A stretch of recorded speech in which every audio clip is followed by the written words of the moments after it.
everyone, Trisha Asser here, registered dietitian from Atrium Health, and I am also a fellow ZSA soccer mom.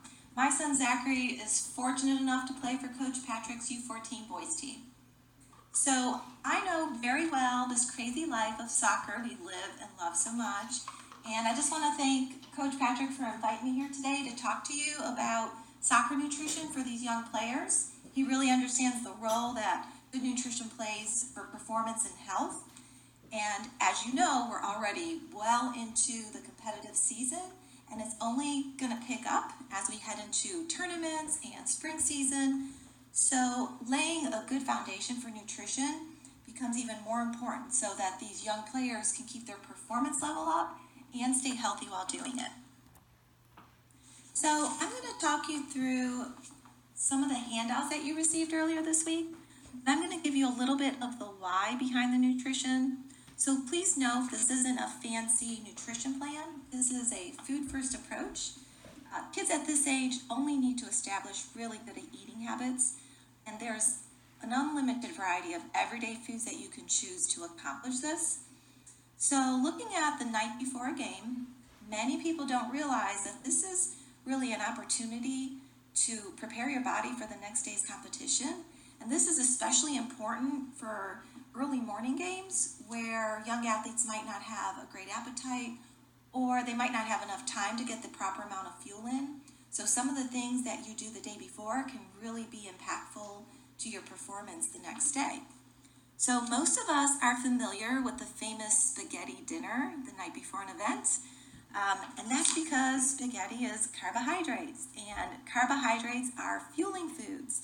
They break down into sugar or glucose in the body, and that glucose is stored in our muscle, and it actually fuels intense activities, and it fuels it fast. So athletes really need to make sure they're having plenty of carbohydrates with all their meals and snacks. When we talk about carbohydrates, a lot of people, like if I were to say what comes to mind, everyone thinks about the grains, such as, your breads, your pastas, your cereal, oatmeal. So your whole grains, these type of foods are really great, rich, high energy foods that fuel athletes very well. But we often forget the other carbohydrate foods that are included in this picture as well. So, for example, fruits, okay, all fruits are carbohydrates. Vegetables, all vegetables are carbohydrates. And dairy, some dairy, such as milk and yogurt, are carbohydrates. So they all eventually turn into sugars or glucose in the body, and they help fuel.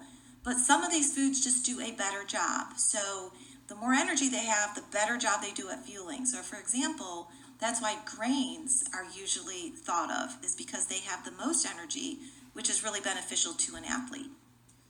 Okay, next, of course, we want to focus on hydration. And the day before, you just want to keep up with your hydration. And you could use the simplest way by looking at the famous P chart. Check your urine color in the morning and at night. And you really want to stay in the top 3 levels. A light lemonade color, check in the morning, check at night. If you're, in that range, the 1 to 3 range, both times of the day, then you've probably done a pretty good job of staying steadily hydrated. If you are in the lower dark apple juice color range, call your doctor. Not good.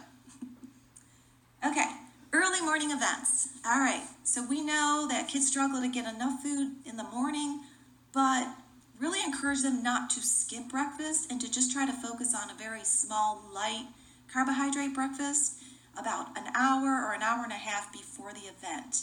Okay, so maybe a bagel with some peanut butter, bananas, waffles, all these foods work really well, and fluids should be a big part of this as well. Okay, so it could be a fruit yogurt smoothie, some milk, maybe 100% fruit juice, and sport drinks all come into play here. Pre-game meal, if you have the luxury of time, you're trying to time it about 3 to 4 hours before kickoff. Okay, and again, it should be high in carbohydrate. It should have some protein and lower in fats. Okay, and again, with 3 to 4 hours to digest, this is a substantial meal. We need that, fuel to make its way to the muscle so that the athlete has energy to support the demands of that game. If you only have 2 hours before the game, let's say 2 hours, it's not quite as much time to digest, you can still have a meal that's balanced, but it just needs to be a lot smaller. So maybe it's just a half a sandwich and you add some fluids with it. And then, of course, some of the things that you're trying to avoid, the typical fatty foods, fried foods, bacon, sausage, milkshakes, cookies. Obviously, these things are very heavy. They take a long time to digest. That's why we kind of get sleepy and we want to lay down because your body wants to work at digestion. And we don't want that happening when they need to, be thinking about performance. Same goes for too many simple sugars. So again, even though glucose sugar is a fuel source, when you consume too many, like for example, a whole packet of Skittles, your body panics and sends a ton of insulin, and insulin will drop your blood sugar, and then you will have the famous sugar crash, where you don't have very much glucose in your blood at all. And so it does the opposite effect of what the athlete's trying to achieve before kickoff. Okay, so let's move on and talk about hydration. So we all know hydration is important, right? If you consider that your muscle is 70% water, even a slight dehydration of 1 or 2% can reduce performance, but it could also increase risk of injury. So consider your muscle as a sponge. So it could either be soft and flexible and well hydrated, or it can be brittle and dry and not very flexible. So if you have a brittle, dry sponge and you started banging on it, what do you think is going to happen? It's probably not going to hold up very well, right? It's going to start to break down. So with your muscle, you really want it to be well hydrated and flexible so it can absorb the demands of the sport. It'll perform better and hopefully reduce risk of injury. Okay, so with hydration, you want to keep a very good, steady, hydrated state all day long. So this starts first thing in the morning on game day, drinking about 16 to 20 ounces of fluid, and it could be a variety of fluid. It could be water, milk, 100% juice. 2 hours before kickoff, again, another 16 to 20 ounces of fluid, and it could be a variety. It could be water, milk, juice. Now, as you get closer to kickoff, about 30 minutes before your event, you should already be well hydrated. So at this point, you only need a little bit of fluid, just to top off fluid stores. And now you want to focus on just water and sports drinks because these are the most easily absorbed and tolerated. And then, of course, during the game, during the event, you want to, keep sipping on fluids every 15 to 20 minutes, maybe a half a cup of fluids. And sports drinks can be very helpful at this point because it could replace not only fluids, but some of those electrolytes you're losing and some of that glucose that you're burning through as well. Okay? And then, basically your best drink options, you're going to start with water always. You can add some Gatorade if your activity is going to be beyond an hour, which most soccer games are. And then, of course, you're going to stay away from sodas and absolutely no caffeine energy drinks. They do not provide energy. Post-game, you're looking at recovery fluids, so you really want to replace everything that you lost on the field. So start by drinking 1 to 2 cups of fluid, and then if you keep track of your weight, 1 to 2 cups of fluid for each pound loss. This could be important to do on a tournament weekend where, some athletes can lose, 3-4 pounds, and you really want to replace those fluids so that you can restore, good performance and good hydration before they go out to the next event. Okay, so let's take a look at pregame meal planning. So 2 things to consider: timing and food choices. So if you have the luxury of time, if you have about 3 to 4 hours before kickoff, that's plenty of time to digest. So you can really have a substantial meal here. That meal should focus on high carbohydrates. You want to include some protein, and this is where you might want to limit some fiber because a lot of athletes don't tolerate a lot of fiber before training or before game day. So you can see some of these examples here, pretty simple. They're a good mix of carbohydrates and protein. If you only have 2 hours before a game, you can still have a small meal, but you just need to drop the portion sizes.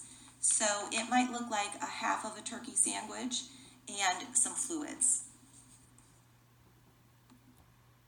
Okay, Okay, so if you had your pregame meal about 3 to 4 hours before game time, you are going to be ready for a little pregame snack about 30 minutes to an hour before game time. The idea here is just to add a little boost of energy that is available for your muscle at the start of the game. So we're going to keep it really small and simple. We like salty snacks because athletes lose a lot of sodium on the field. And we also like fruit snacks because they're very easy to digest.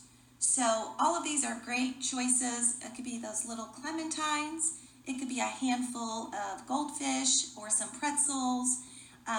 Really simple things. We're looking for carbohydrates that are lower in fiber and less in fat because we want them to be digested very easily. And then don't forget your fluids. And again, we're in the hour window of game kickoff, so stick with water and sports drinks so that they are easily tolerated and absorbed. Okay, so let's assume you had your... Okay, so after the game, we want to start to focus on recovery nutrition. And this is one of the most overlooked aspects of sports nutrition, but it's really important to an athlete to help them reduce recovery time. And we do this by replenishing the fluids lost, replenishing the glucose to the muscle, and allowing enough protein intake so that that muscle can start to repair itself. So you're looking to get about 20 grams of protein after your game, and also want to include some carbohydrates, and we need the fluids. So one drink that has become very popular as a recovery fluid is chocolate milk. Chocolate milk actually has a great ratio of carbs to protein to electrolytes, and it gets absorbed very easily and helps restore the muscles quicker. So that's pretty good because most kids like chocolate milk. Strawberry milk would work as well. If you don't like chocolate milk, you can certainly choose some of these other snacks that would also meet the criteria. So other options would be Greek yogurt, yogurt drinkables, a granola bar, a peanut butter and jelly sandwich, your bananas, grapes, orange slices. These are all great refueling foods. And then of course, just, if you're keeping up with your fluid losses, 1 to 2 cups of fluid for each pound you lost. And lastly, I'll leave you with a tournament snack guide. And this is just to give you some ideas of what type of snacks to pack on tournament weekends. Again, if you have just an hour in between games, you're really going to keep it very light with some water and sports drinks, maybe a little bit of fruit or that handful of pretzels, goldfish, maybe some cereal or crackers to just give a little bit of fuel before that game.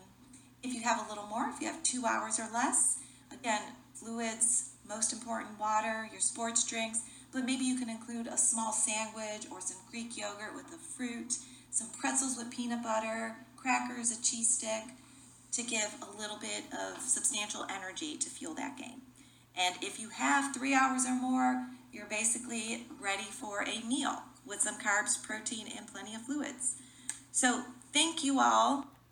Thank you for your time today. I hope you found it beneficial.